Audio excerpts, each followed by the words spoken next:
অবৈধ প্রবাসীদের সাধারণ ক্ষমা ঘোষণা করেছে আমিরাত সরকার। ফলে দেশটিতে বসবাসরত অন্তত 50,000 বাংলাদেশি বৈধ হওয়ার সুযোগ পেতে পারেন।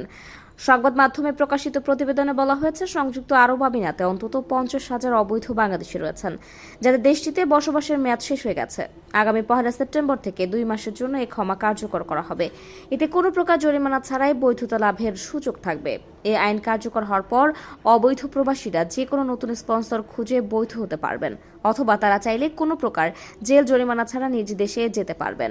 জানা যায়, 2020-21 সালে করোনা পরবর্তী সময়ে বাংলাদেশিদের জন্য ভিসা চালু করে দিলে হাজার হাজার বাংলাদেশি ভিজিট এবং অন্যান্য ভিসায় সংযুক্ত আরব আমিরাতে প্রবেশ করেন। ভিজিটে আসা এসব বাংলাদেশিদের মধ্যে অনেকে ভিসা পরিবর্তন করে কর্মসংস্থানের সুযোগ পেলেও কেউ কেউ ভিজিট ভিসার মেয়াদ চলে যাওয়ায় অবৈধ হয়ে পড়েন। এই সংখ্যা প্রায় কয়েক হাজারের বেশি হবে বলে ধারণা করা হচ্ছে।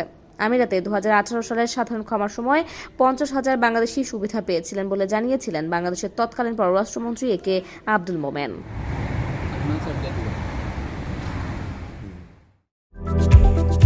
আকর্ষণীয় রেট ও দারুণ সব ডাটা বান্ডেল পেতে আজই ব্যবহার করুন ফ্রেন্ডলি সিম।